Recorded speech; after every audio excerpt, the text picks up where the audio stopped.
governo, por que reparte por quê? Direitos humanos não vale pra ninguém. Por que família não pode filmar ela? Por que família não pode subir?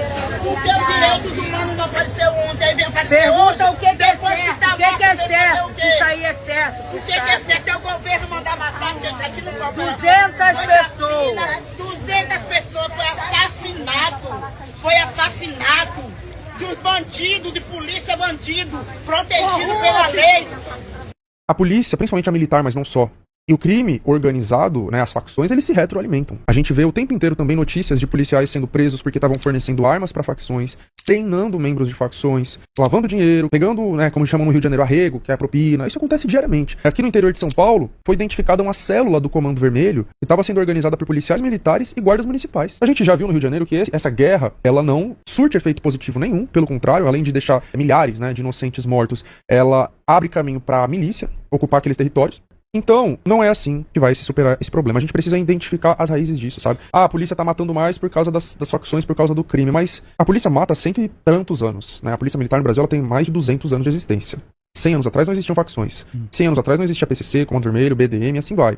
Sabe? Então a gente tem que entender isso. Antes, outras justificativas eram dadas para que a população negra, periférica e de favela fosse exterminada. A capoeira já foi crime. Não ter trabalho e não ter moradia já foi crime. Ou seja, em nome do combate ao crime, porque isso era crime, se matava e prendia pessoas negras. Essas facções, esses grupos, né, eles surgem como reflexo, como efeito colateral de políticas do próprio Estado. Políticas de encarceramento em massa e de genocídio da população negra e da população periférica. O que isso significa?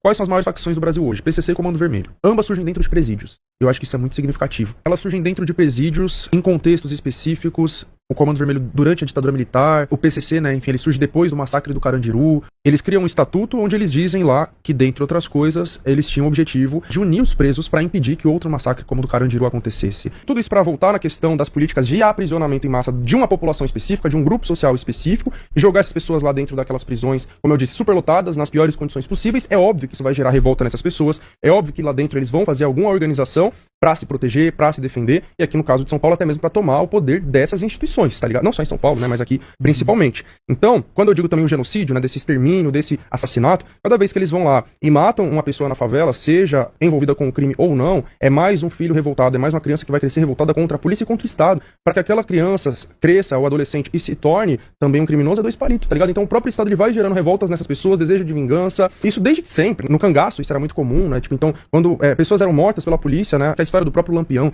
também, né, que ele entra pro cangaço para tentar vingar a morte do pai dele. Então, o Estado mata pessoas, o Estado promove chacinas, o Estado prende pessoas, e isso gera revolta na população, e essa população se organiza de alguma forma para ela revidar. Infelizmente, no nosso país, onde a população, além de não ter tido terra, também não teve acesso à educação, não se reflete em organização política, se reflete, por exemplo, na criação de grupos de narcotráfico, né? Porque nos Estados Unidos, onde teve terra e teve educação, mesmo com um racismo brutal também, né, o apartheid, a segregação racial, surgem os Panteras Negras. Os Panteras Negras eram um grupo de pessoas negras armadas que lutavam contra a violência policial, contra a Ku Klux Klan, contra o racismo, porque eles tiveram acesso à educação, eles tinham universidades para os negros. No Brasil, o racismo é tão brutal que nunca teve universidades para as pessoas negras. A operação mais letal do Rio de Janeiro aconteceu. A própria população encontrou 60 outros corpos descartados na mata, muitos deles inclusive desfigurados, e foram postos em praça pública.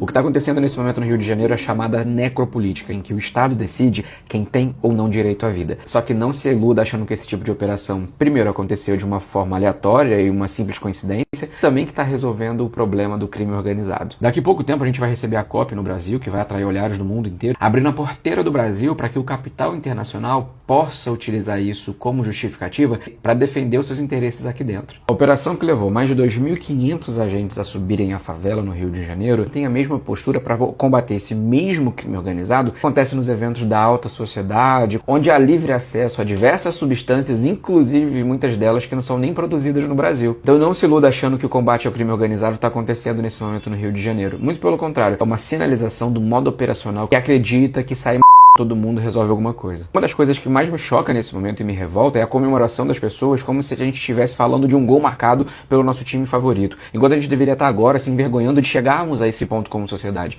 O problema da segurança pública vai muito além daquilo que está na favela e é financiado também pelo próprio sistema financeiro. Pessoas essas que gostam de se chamar de cidadão de bem e até mesmo cristãos, comemorando, mostrando que a teologia da ressocialização e da recuperação é destinada a um grupo específico de pessoas, como por exemplo o branco de classe média. Você deve estar lembrado do Guilherme de Pádua, que cometeu feminicídio contra a Daniela Pérez lá em 92, que há pouco tempo atrás, antes dele bater as botas e comer capim por baixo, era pastor de uma grande igreja evangélica no Brasil. Essa manhã, um vídeo de uma mãe me chocou a beça que falava exatamente: meu filho estava tentando se entregar, mas o agente que topou com ele decidiu se aquela vida merecia ou não a ressocialização. Não estou aqui defendendo impunidade, muito pelo contrário, eu sou sim favorável a que as pessoas sejam responsabilizadas e paguem pelo que elas estão fazendo. Mas o que está acontecendo agora no Rio de Janeiro, que inclusive parou a cidade, é uma caça a um grupo específico de pessoas. E o perfil é claro, é a pessoa pobre e preta. Necropolítica mostra dessa forma que o Estado enxerga as pessoas com valores diferentes. Mostra o quanto que os políticos brasileiros não estão preparados para lidar com problemas sérios que estão afetando a vida de milhares de inocentes hoje.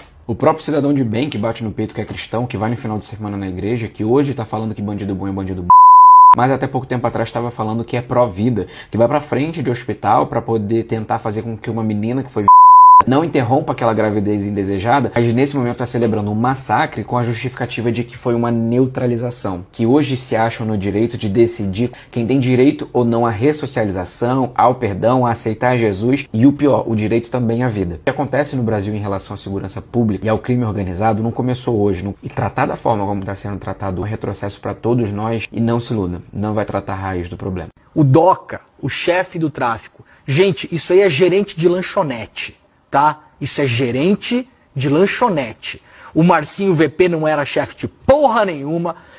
O Doca não é chefe de porra nenhuma. Essa gente é gente que até ontem estava fritando hambúrguer e tem um pouquinho mais de miolo na cabeça e consegue controlar aquelas áreas ali taticamente. Para saber onde tem olheiro, quem é que opera o drone, quem é que segura o chinelo, quem é que segura a K-47. Tá? Não é chefe de tráfico. Chefe de tráfico tá na Faria Lima, chefe de tráfico tá na Cobertura Rica. A gente cansa de falar isso, tá em Brasília. Chefe de tráfico e gente associada ao tráfico tá na Assembleia Legislativa do Rio de Janeiro. Chefe de tráfico e associado ao tráfico tá na Câmara de Vereadores, onde as pessoas que estavam envolvidas no crime da Marielle frequentaram com muita assiduidade, inclusive em relações com milicianos, que foram provadas e comprovadas. Aí que tá essa galera. Então, pra gente parar com essa bobagem, o DOCA, o chefe... Isso é gerente de bodega, gente. É mais um na fila do pão. É carne. A maior apreensão de fuzil da cidade do Rio de Janeiro na história foi no condomínio. Ano passado os caras prenderam o maior responsável pelo tráfico de fuzil pro C Vermelho aqui no Rio. O cara era um polícia federal. Então, um polícia federal era traficante de arma. Eu tô aqui no centro do Rio, ó, tudo fechando hoje, terça-feira. Todo mundo com medo. Tá passando aí na rede social que é pra tudo fechar, que tá liberado a acontecer tudo na pista. O governador mandou os polícias entrar na favela, já morreu mais de 60. Você acha que foi tudo 60 traficantes que morreu? Tá cheio de inocente morrendo. Aí você me pergunta, Marcos, mas o que que faz? Não faz nada, pô. Se vai morrer inocente, se vai morrer morador, não faz nada, pô. Não é pra colocar a vida de inocente em risco. Isso aí só mostra que o Estado não tá nem aí pra vida de quem é pobre e mora na favela, pô. E aí a população tem que pedir socorro pra quem, pô? Se quem era pra estar protegendo ela, tá entrando pra matar. Os responsáveis pelo narcotráfico, mano, são milionários, tá ligado? E esses milionários entram na política, são grandes patentes das Forças Armadas, tá ligado? Da segurança pública. Tudo a trabalho de grande milionário. Quando vocês ficam achando que responsável pela violência é o moleque que tá lá na boca traficando, nada disso vai mudar. Governador fala em lei, mas traz massacre. Sem moral, sem aval do governo federal. Sem plano, tudo sua como golpe eleitoral. A DPF mandou conter, mas ele insiste. Manda matar onde o preto vive, a pobreza persiste. Mais de 100 no chão, São Lucas chora. A mãe procura o filho, o Estado ignora. Não é justiça, é abuso de poder. Segurança pública não é matar ou morrer. Favela grita. sem sangue, sem medo. Essa paz encenada não passa de enredo. Leva a gritar. Cláudio Castro, governador que é crooner de iate, beberrão nas horas vagas, já que gostam tanto de falar do Lula, falou uma bobagem gigantesca, porque ou a operação policial que ele realizou no Rio de Janeiro foi bem sucedida, e aí ele tá dizendo que tá tudo dentro dos conformes, deu tudo certo, 4 policiais mortos, mais de 60 pessoas aí, a gente não sabe se estavam realmente envolvidos no tiroteio. Agora apareceram mais 30 corpos em uma praça, o que envergonha o Brasil de uma forma indescritível.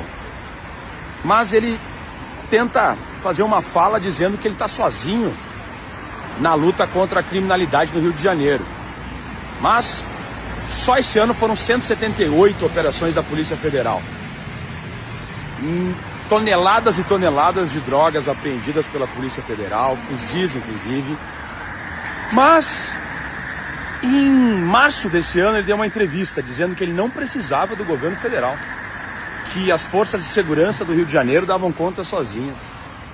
Ele disse que o governo Lula não mandou para ele os blindados, só que ele não requisitou dessa vez, ele não requisitou nenhum tipo de apoio logístico por parte do governo federal, não pediu a decretação da GLO, que poderia permitir a utilização desses blindados, a garantia da lei e da ordem, não comunicou ninguém, fez sozinho.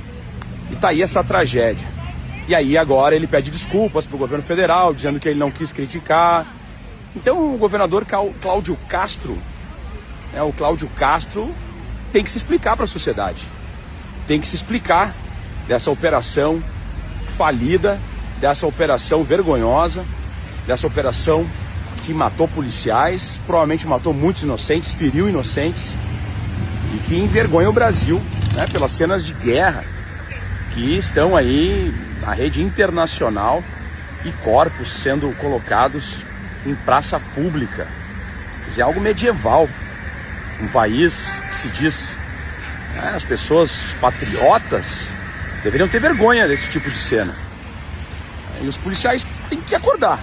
Eles não podem ser bucha de canhão, massa de manobra de um governador que só está querendo surfar para depois ser senador e vibrar com essa galera. Lembrando que semana passada o Flávio Bolsonaro disse que o Trump deveria intervir no Rio de Janeiro, torpedeando ali navios e barcos na Baía de Guanabara. Coincidência, né? Justamente logo depois que o Lula aperta a mão do Trump, que o Brasil está surfando, vem essa operação. Resistimos até aqui, agora é hora de derrotar o fascismo. Ninguém faz nada sozinho, até a vitória sempre.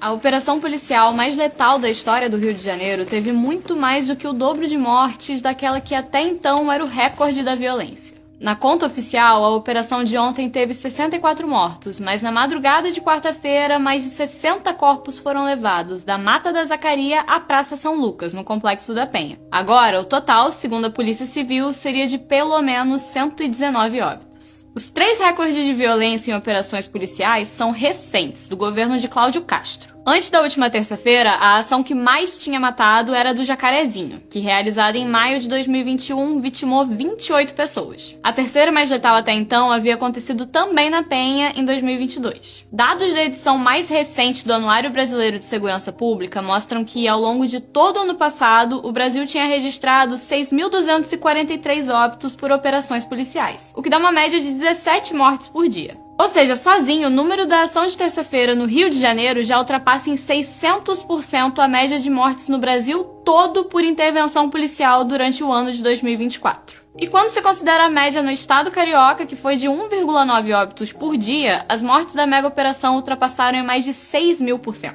E a operação não veio do nada. A investigação que levou a ela durou mais de 1 ano. No roteiro original e na expectativa dos 2.500 agentes envolvidos, a ideia era desocupar os complexos da Penha e do Alemão até o início da tarde. Só que a resposta do Comando Vermelho, que jogou bombas usando drones, somada à morte de 4 agentes, fez com que os policiais decidissem avançar na Mata da Zacaria, onde os criminosos se escondiam. Na ação, que cumpria 100 mandados de prisão, 81 pessoas foram presas e 93 fuzis foram apreendidos. Para o governo governador do Rio de Janeiro, Cláudio Castro, a operação teria sido um sucesso.